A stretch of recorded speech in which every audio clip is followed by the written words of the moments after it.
আসসালামু আলাইকুম। আপনাদের সবাইকে ছাত্র জনতার বিপ্লবে সিক্ত নতুন বাংলাদেশে স্বাগত জানাচ্ছি।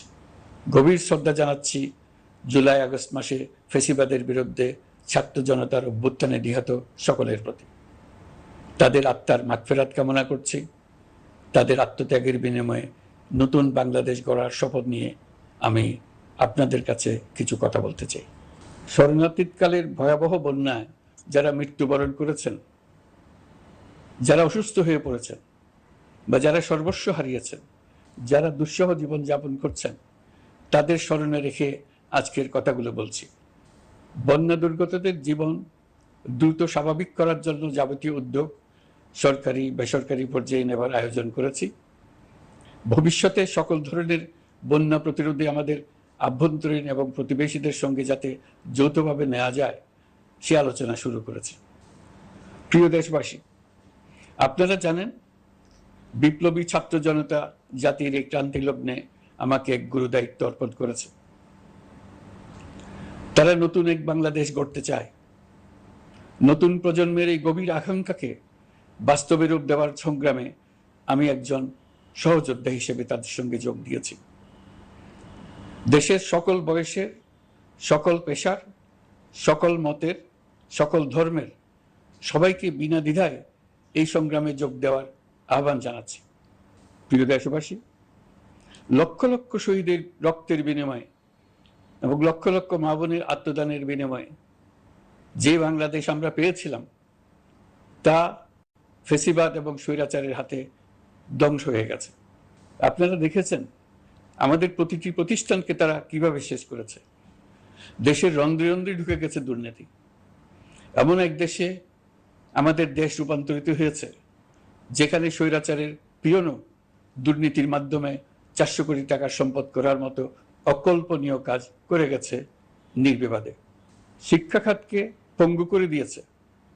ব্যাংকিং ও শেয়ার বাজার খাতে লুটপাট, প্রকল্প ব্যয়ে বিশ্ব রেকর্ড, অবাধ সম্পদ পাচার, আইন শৃঙ্খলা রক্ষাকারী সংস্থাকে নিজ দলের পুতুলে রূপান্তর, বাক স্বাধীনতা হরণ, মানবাধিকার হরণ, এসবই হিমশৈলের অগ্রভাগ মাত্র। ক্ষমতা কুক্ষিগত করতে ফ্যাসিবাদী সরকার খর্ব করেছে জনগণের সাংবিধানিক ক্ষমতা ও অধিকার। দুঃশাসন, দুর্নীতি, অন্যায়, অবিচার, নিপীড়ন, বিচারের নামে প্রহসনের মাধ্যমে জনসুরক্ষা বিপন্ন করেছে। জনগণকে নির্যাতন, বঞ্চনা ও বৈষম্যের মুখোমুখি দাঁড় করিয়ে দিয়েছে। নতুন প্রজন্মের মানুষ সহ কোটি কোটি মানুষের ভোটাধিকারকে বছরের পর বছর হরণ করেছে। মানুষের এগিয়ে যাওয়ার পথে সকল ধরনের প্রতিবন্ধকতা তৈরি করে স্বৈরাচার তার নিজের, পরিবারের ও দলের কিছু মানুষের হাতে দেশের মালিকানা তুলে দিয়েছে। প্রিয় দেশবাসী, কিন্তু এই দ্বার প্রান্তে দাঁড়িয়েই আমাদের গড়তে হবে স্বপ্নের বাংলাদেশ। বৈষম্যহীন, শোষণহীন, কল্যাণময় এবং মুক্ত বাতাসের রাষ্ট্রের যে স্বপ্ন নিয়ে ছাত্র জনতা আন্দোলনে ঝাঁপিয়ে পড়েছিল, আমি তাদের সেই স্বপ্ন পূরণে অঙ্গীকারবদ্ধ। আপনাদের সবাইকে এই শুভলগ্নে তাদের স্বপ্ন পূরণে সমস্ত শক্তি নিয়ে এগিয়ে আসার আহ্বান জানাচ্ছি। তাদের স্বপ্ন আমাদের স্বপ্ন। জাতীয় জীবনে তরুণরা একটা মহা সুযোগ সৃষ্টি করে দিয়েছে। আমরা সবাইকে সুযোগ ব্যবহার করার কাজে এগিয়ে আসতে আহ্বান জানাচ্ছি। গণরোষের মুখে ফ্যাসিবাদী সরকার প্রধান দেশ ত্যাগ করার পর আমরা এমন একটি দেশ গড়তে চাই যেখানে প্রতিটি নাগরিকের মানবাধিকার থাকবে পুরোপুরি সুরক্ষিত। আমাদের লক্ষ্য একটাই, উদার, গণতান্ত্রিক, বৈষম্যহীন, অসাম্প্রদায়িক বাংলাদেশ। আমরা এক পরিবার, আমাদের এক লক্ষ্য। কোনো ভেদাভেদ যেন আমাদের স্বপ্নকে ব্যাহত করতে না পারে, সেজন্য আমরা প্রতিজ্ঞাবদ্ধ। বর্তমান সরকারের দায়িত্ব গ্রহণের মাত্র 2 সপ্তাহ শেষ হল। কর্মযাত্রার প্রথম পর্যায়ে রাষ্ট্র সংস্কারের কাজে আপনাদের কাছ থেকে যে সমর্থন পাচ্ছি সেজন্য আন্তরিক ধন্যবাদ। আমরা অনুধাবন করছি যে আমাদের কাছে আপনাদের প্রত্যাশা অনেক। এই প্রত্যাশা পূরণে আমরা বদ্ধপরিকর। যদিও দীর্ঘদিনের গণতন্ত্রহীনতা, 15 বছরের ফ্যাসিবাদী শাসন ব্যবস্থা প্রায় প্রতিটি ক্ষেত্রেই আমাদের জন্য পর্বতসম চ্যালেঞ্জ রেখে গিয়েছে, কিন্তু এই চ্যালেঞ্জ গ্রহণে আমরা প্রস্তুত।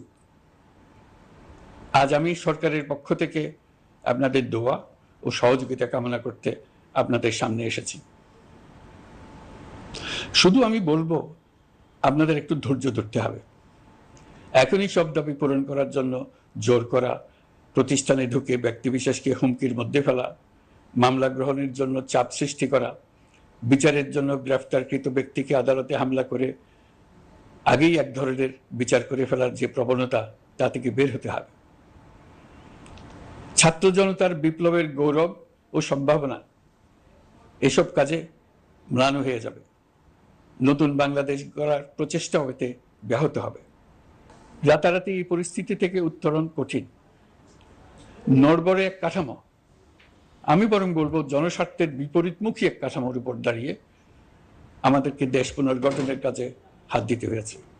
আমরা এখান থেকেই বাংলাদেশকে এমনভাবে করতে চাই যেন এদেশে জনগণই সত্যিকার অর্থে সকল ক্ষমতার উৎস হয়, বিশ্ব দরবারে একটি মানবিক ও কল্যাণকর রাষ্ট্র হিসেবে সমাদৃত হয়।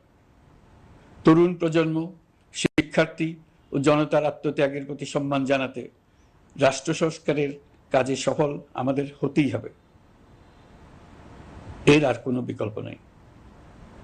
প্রিয় দেশবাসী, আপনারা ইতোমধ্যে জেনেছেন, জুলাই আগস্ট মাসে গণ অভ্যুত্থানে বল প্রয়োগ ও হতাহতের যে দুঃসহ ঘটনা ঘটানো হয়েছে, তার স্বচ্ছ তদন্ত করতে জাতিসংঘের মানবাধিকার কমিশনের প্রধানকে বাংলাদেশে এসে তাদের তদন্ত শুরু করতে আমরা আমন্ত্রণ জানিয়েছি। তদন্তের এই প্রক্রিয়া এই সপ্তাহে শুরু হবে। তাদের প্রথম দল ইতিমধ্যে এসে গেছে। আমরা ইতিমধ্যে ছাত্র জনতার বিপ্লবকে নস্যাৎ করতে যে শত শত মিথ্যা ও হয়রানিমূলক মামলা দায়ের করা হয়েছিল, তার অধিকাংশ প্রত্যাহার করেছি এবং আটক ছাত্র জনতার মুক্তি লাভের ব্যবস্থা করেছে। পর্যায়ক্রমে মিথ্যা ও গায়েবী সকল মামলার ক্ষেত্রে অনুরূপ ব্যবস্থা গ্রহণ করে মানুষকে দুঃসহ ভোগান্তি থেকে মুক্ত করা হবে। ন্যায় বিচার নিশ্চিত করতে গণ অভ্যুত্থানের সকল শহীদ পরিবারকে পুনর্বাসন করবে। সকল আহত শিক্ষার্থী ও জনতার চিকিৎসার সম্পূর্ণ ব্যয় সরকার বহন করবে। সেই লক্ষ্যে স্বাস্থ্য মন্ত্রণালয়ের নেতৃত্বে উপদেষ্টা পরিষদে বৈষম্য বিরোধী ছাত্র আন্দোলনের প্রতিনিধিত্বকারী 2 জন উপদেষ্টার সহায়তায় একটা পূর্ণাঙ্গ তালিকা প্রস্তুত করা হচ্ছে। এই কার্যক্রমের জন্য এবং গণ অভ্যুত্থানের শহীদদের স্মৃতি ধরে রাখতে সরকার অতি দ্রুত জুলাই গণহত্যা স্মৃতি ফাউন্ডেশন নামে একটি ফাউন্ডেশন প্রতিষ্ঠা করার প্রক্রিয়া শেষ পর্যায়ে এনেছে। আপনাদের সবার এবং বিদেশে অবস্থানরত ভাই বোনদের অনুদান এই প্রতিষ্ঠানে পাঠানোর জন্য অনুরোধ করছি। আমি ব্যক্তিগতভাবে এই প্রতিষ্ঠানের চেয়ারম্যানের পদ গ্রহণ করেছি। প্রিয় দেশবাসী, আপনারা লক্ষ্য করেছেন, দায়িত্ব গ্রহণ করেই আমাদেরকে আইন শৃঙ্খলা অঙ্গনে অস্থির পরিস্থিতি সামাল দিতে হয়েছে। আপনাদের সহযোগিতা ও সমর্থনে দেশপ্রেমিক সকল আইন শৃঙ্খলা রক্ষাকারী বাহিনী কাজে যোগ দিয়েছে। ফ্যাসিবাদী সরকার প্রশাসনের চরম দলীয়করণ করার ফলে বিপুল সংখ্যক কর্মকর্তা কর্মচারী দীর্ঘদিন বৈষম্যের শিকার হয়েছেন। আমরা ইতিমধ্যে সংশোধনমূলক ব্যবস্থা গ্রহণ করতে আরম্ভ করেছি। তবে প্রশাসনকে গতিশীল রাখতে এবং একই সাথে সুনির্দিষ্ট পদ্ধতি অনুসরণ করে সঠিক সিদ্ধান্তে উপনীত হতে সময় প্রয়োজন। সেজন্য সকলকে ধৈর্য ধরার অনুরোধ করছি। প্রশাসনের সকল ক্ষেত্রে প্রতিষ্ঠানগুলো যেন জনগণের আস্থা ফিরে পায়, সেটি আমাদের অন্যতম উদ্দেশ্য। লুটপাট ও দুর্নীতির আখড়ায় পরিণত করা ব্যাংকিং খাতে সুশাসন নিশ্চিত করার জন্য আমরা উদ্যোগ নিয়েছি। এই খাতে দক্ষ জনবল নিয়োগ দেওয়া হচ্ছে। ব্যাংকিং খাতে শৃঙ্খলা স্থাপন, ব্যবসা বাণিজ্যে সহায়ক পরিবেশ তৈরি এবং জনগণের জীবনযাপন সহজ করতে নিত্য প্রয়োজনীয় দ্রব্যমূল্য ও মূল্যস্ফীতি নিয়ন্ত্রণে আনার আমরা উদ্যোগ সচল করেছি। ব্যাংকিং খাতে দীর্ঘমেয়াদী সংস্কারের জন্য ব্যাংক কমিশন গঠন করা হবে। আর্থিক খাতে সার্বিক পরিস্থিতি ও সংস্কার বিষয়ে একটি রূপকল্প তৈরি করা হবে, যা দ্রুত জনসমক্ষে প্রকাশ করা হবে। শেয়ার বাজার, পরিবহন খাত সহ যেসব ক্ষেত্রে চরম বিশৃঙ্খলা বিরাজ করছে তা নিরসনের দ্রুত পদক্ষেপ নেওয়া হচ্ছে। বিচার বিভাগকে দুর্নীতি ও দলীয় প্রভাব মুক্ত করতে কার্যক্রম শুরু হয়েছে। একটি সুনির্দিষ্ট প্রক্রিয়ার মধ্য দিয়ে বিচার বিভাগের স্বাধীনতা ও জবাবদিহিতা নিশ্চিত করার উদ্যোগ নেওয়া হয়েছে। ফ্যাসিবাদী সরকারের বিচার বহির্ভূত হত্যাকাণ্ড, গুম, খুন, অপহরণ এবং আয়নাঘরের মতো চরম ঘৃণ্য সকল অপকর্মের ন্যায় বিচার নিশ্চিত করা হবে। এসব অপকর্মের সঙ্গে জড়িত সকলের বিচার নিশ্চিত করা হবে। তালিকা প্রস্তুত করে মিথ্যা মামলা প্রত্যাহার করা হবে। দুর্নীতি ও সম্পদ পাচারের বিচার করা হবে। আইন শৃঙ্খলার ক্ষেত্রে জনমুখী ও দলীয় প্রভাবমুক্ত জবাবদিহিমূলক কাঠামো সৃষ্টির লক্ষ্যে পুলিশ কমিশন গঠন করা হবে। জাতিসংঘের তদন্ত প্রতিবেদন, দায়িত্বপ্রাপ্ত সকল সংস্থা ও জনগণের সাথে মত বিনিময়ের মাধ্যমে কমিশনের নেতৃত্বে প্রয়োজনীয় সংস্কার করা হবে। বাংলাদেশকে আর কোনোদিন কেউ যেন কোনো পুলিশি রাষ্ট্রে পরিণত করতে না পারে তার ব্যবস্থা করা হবে। তথ্যের অবাধ প্রবাহ ও গণমাধ্যমের স্বাধীনতা নিশ্চিত করা হবে। ফ্যাসিবাদী সরকার গণমাধ্যমের উপরও দলীয়করণ ও নির্যাতনের বোঝা চাপিয়েছিল। জনগণের তথ্যের অধিকার নিশ্চিত করতে আমরা প্রতিশ্রুতিবদ্ধ। তথ্যের প্রবাহে বিদ্যমান আইনি ও অন্যান্য বাধা অপসারণ করা হবে। মত প্রকাশের স্বাধীনতা বাধাগ্রস্ত করে এমন সব আইনের নিপীড়নমূলক ধারা সংশোধন করা হবে। ইতিমধ্যে এই ধরনের আইনগুলো চিহ্নিত করে এই প্রক্রিয়া শুরু করা হয়েছে। বিদেশি সংবাদকর্মীদের এদেশে আসার পর যে অলিখিত নিষেধাজ্ঞা ছিল, ইতিমধ্যে আমরা তা তুলে নিয়েছি। বিদেশি সাংবাদিকদের দ্রুত ভিসা দিতে সংশ্লিষ্ট কর্মকর্তাদের নির্দেশ দেওয়া হয়েছে। আমরা আশা করি পরিবর্তিত পরিস্থিতিতে গণমাধ্যম কর্মীরা নিরপেক্ষ সাংবাদিকতা চালিয়ে যাবেন। শিক্ষাক্ষেত্রে চরম নৈরাজ্য প্রতিষ্ঠিত করে গেছে বিগত সরকার। আমরা তার পূর্ণাঙ্গ সংস্কারের উদ্যোগ নেব। এটা আমাদের অন্যতম অগ্রাধিকার। আপনারা জানেন, দায়িত্ব গ্রহণের পর দ্রুততম সময়ের মধ্যে সকল শিক্ষা প্রতিষ্ঠান খুলে দেওয়া হয়েছে। শিক্ষার্থীদের জন্য সৃজনশীল, নিরাপদ ও ভীতিমুক্ত পরিবেশ নিশ্চিত করা আমাদের অঙ্গীকার। একই সাথে পাঠ্যক্রমকে যুগোপযোগী করার কাজও দ্রুত শুরু করা হবে। গণতন্ত্রকে সুসংহত করতে স্থানীয় সরকার প্রতিষ্ঠানগুলোকে শক্তিশালী করা হবে এবং ক্ষমতার বিকেন্দ্রীকরণ নিশ্চিত করা হবে। ছাত্র জনতার গণঅভ্যুত্থানকে সফল পরিণতি দিতে প্রশাসন, বিচার বিভাগ, নির্বাচন কমিশন ও নির্বাচনী ব্যবস্থা, আইন শৃঙ্খলা খাত এবং তথ্য প্রবাহে প্রয়োজনীয় সংস্কার সম্পূর্ণ করে অবাধ ও সুষ্ঠু অংশগ্রহণমূলক নির্বাচন আয়োজন করা হবে। এর লক্ষ্য হবে দুর্নীতি, লুটপাট, গণহত্যার বিরুদ্ধে একটি জবাবদিহিতামূলক রাজনৈতিক বন্দোবস্তের সূচনা।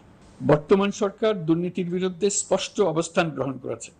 আমাদের সকল উপদেষ্টা দ্রুততম সময়ের মধ্যে তাদের সম্পদের বিবরণ প্রকাশ করবেন। পর্যায়ক্রমে এটা সকল সরকারি কর্মকর্তাদের ক্ষেত্রেও নিয়মিত এবং বাধ্যতামূলক করা হবে। রাষ্ট্রীয় পর্যায়ে দুর্নীতির বিরুদ্ধে ব্যবস্থা গ্রহণে সংবিধানের ৭৭ অনুচ্ছেদে প্রতিশ্রুত ন্যায়পাল নিয়োগে অধ্যাদেশ প্রণয়ন করা হবে। এবার কৃষি খাতের কথা একটু বলে। কৃষি নির্ভর বাংলাদেশে কৃষকের স্বার্থ যেন সুরক্ষিত থাকে, কৃষক যেন তার উৎপাদিত পণ্যের ন্যায্য মূল্য পায়, তা নিশ্চিত করা হবে। প্রবাসী শ্রমিকরা যেভাবে বৈষম্য বিরোধী ছাত্র জনতার আন্দোলনকে সমর্থন দিয়েছে, মুক্তিকামী জনগণ তা কৃতজ্ঞ চিত্তে স্মরণ করে। তাদের প্রতি সকল পর্যায়ে সম্মানজনক আচরণ নিশ্চিত করা হবে। বাংলাদেশের স্বাস্থ্য খাত অন্যতম দুর্নীতিগ্রস্ত খাত। জনগণের জন্য পর্যাপ্ত স্বাস্থ্যসেবা নিশ্চিত করার লক্ষ্যে স্বাস্থ্য খাতে প্রয়োজনীয় সংস্কার করা হবে। এই খাতে সংশ্লিষ্ট সকলকে জবাবদিহিতার আওতায় আনা হবে। হাসপাতালগুলোকে আধুনিকায়নের উদ্যোগ নেওয়া হবে এবং সেখানে সরকারি ডাক্তার সহ বিশেষজ্ঞদের নিয়মিত উপস্থিতি নিশ্চিত করা হবে।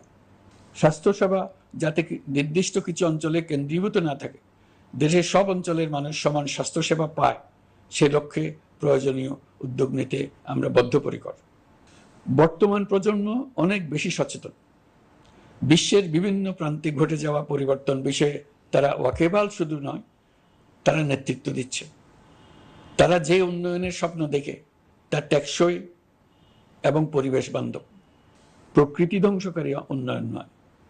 শুধু জিডিপি একটি দেশের উন্নয়নের মাপকাঠি হতে পারে না। নদী, নালা, খাল, দূষিত করে যে উন্নয়ন হয় তা দীর্ঘমেয়াদী নয়।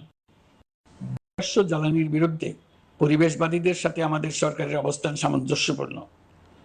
জলবায়ু পরিবর্তন রোধ করতে এবং আগামী প্রজন্মের জন্য সুস্থ একটা পৃথিবী রেখে যেতে কার্বন নিঃসরণ শূন্যের কোটায় নামিয়ে আনার বিকল্প নেই।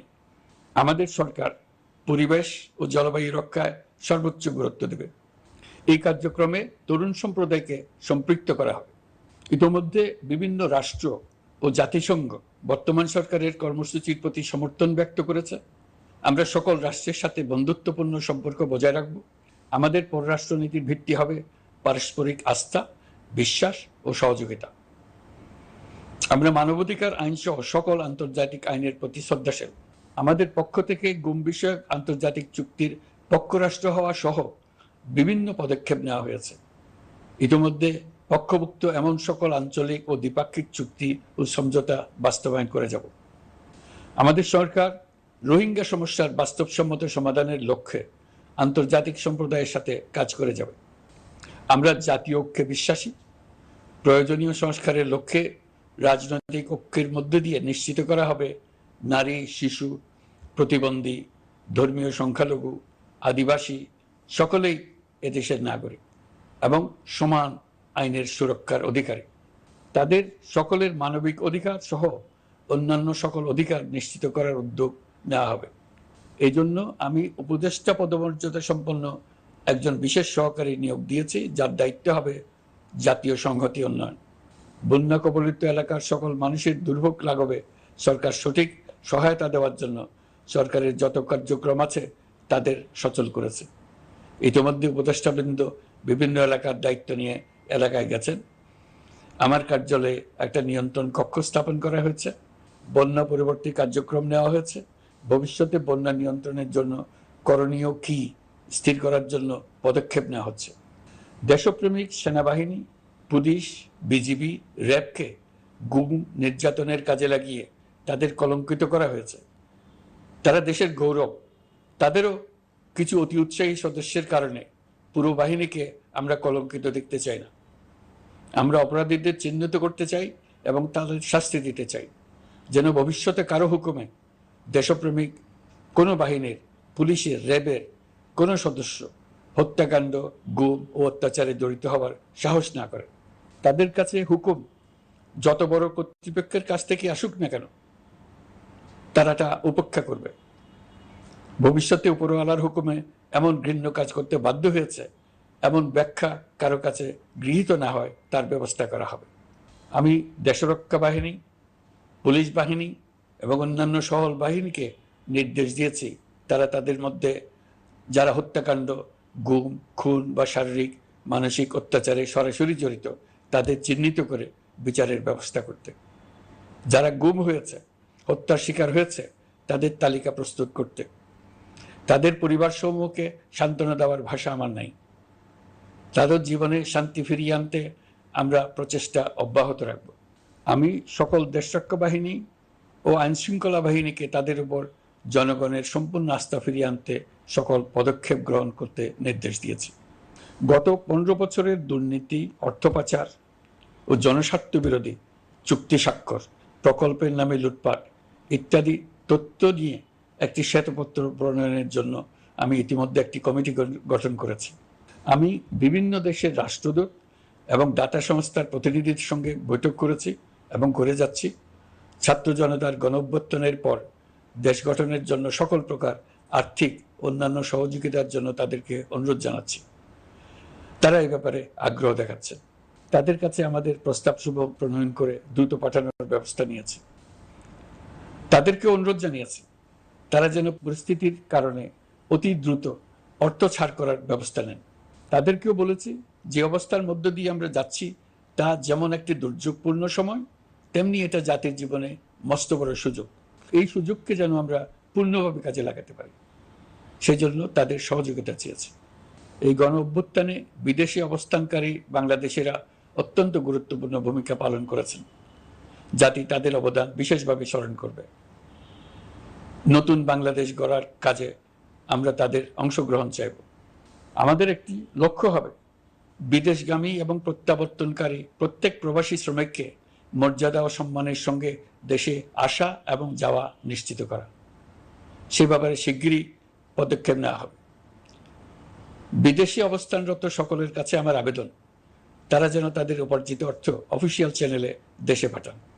দেশের অর্থনৈতিক সংকট উত্তরণে এই অর্থ বিশেষভাবে প্রয়োজন। কি কি ব্যবস্থা নিলে তাদের জন্য অফিসিয়াল চ্যানেলে অর্থ পাঠানো সহজ হবে সেটা সম্বন্ধে আমরা তাদের পরামর্শ নেব। সারা দেশ ঘুষের মহাসমুদ্রে নিমজ্জিত। কিভাবে ঘুষ থেকে আমরা মুক্ত হতে পারি তার জন্য আমাদের পরামর্শ দেন। শুধু এই কাজটা নিয়ে অগ্রসর হতে পারলেই আমি মনে করি দেশের জন্য এই সরকার একটা গুরুত্বপূর্ণ অবদান রেখে গেছে বলে স্মরণীয় হয়ে থাকবে। আমি কথা দিচ্ছি, এই ব্যাপারে আমি আমার সর্বশক্তি নিয়োজিত করব। আমাদের দায়িত্ব দেশের সকল মানুষকে একটি পরিবারের বন্ধনে আবদ্ধ করা। পরিবারে মতভেদ থাকবে, বাকবিতণ্ডা হবে, কিন্তু আমরা ভাই বোন, আমরা বাবা মা, আমরা কেউ কারো শত্রু না। কাউকে তার মতের জন্য শত্রু মনে করব না, কাউকে ধর্মের কারণে শত্রু মনে করব না, কাউকে লিঙ্গের কারণে শত্রু মনে করব না।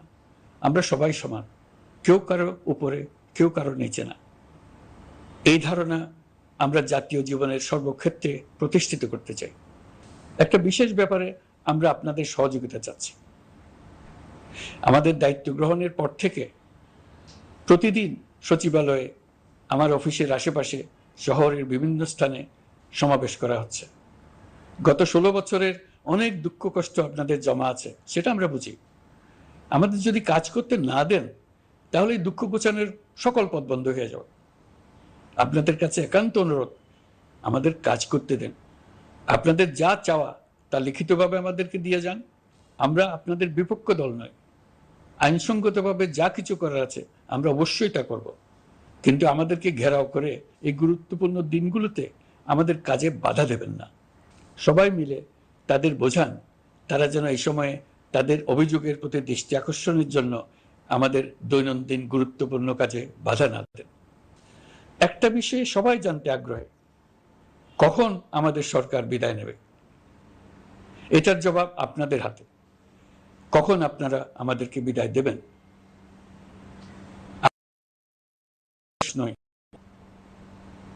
নিজ নিজ পেশায় আমরা আনন্দ পাই। দেশের সংকটকালে ছাত্রদের আহ্বানে আমরা এই দায়িত্ব গ্রহণ করেছি। আমরা সমস্ত শক্তি দিয়ে দায়িত্ব পালন করব। আমাদের উপদেষ্টা মণ্ডলীও এই লক্ষ্যে উদ্বুদ্ধ হয়ে সবাই মিলে একটা টিম হিসেবে কাজ করে যাচ্ছি। কখন নির্বাচন হবে সেটা সম্পূর্ণ রাজনৈতিক সিদ্ধান্ত, আমাদের সিদ্ধান্ত নয়। দেশবাসীকে ঠিক করতে হবে আপনারা কখন আমাদেরকে ছেড়ে দেবেন। আমরা ছাত্রদের আহ্বানে এসেছি, তারা আমাদের প্রাথমিক নিয়োগকর্তা। দেশের আপামর জনসাধারণ আমাদের নিয়োগ সমর্থন করেছে। আমরা ক্রমাগতভাবে সবাইকে বিষয়টি স্মরণ করিয়ে যাব, যাতে হঠাৎ করে এই প্রশ্ন উত্থাপিত না হয় আমরা কখন যাব।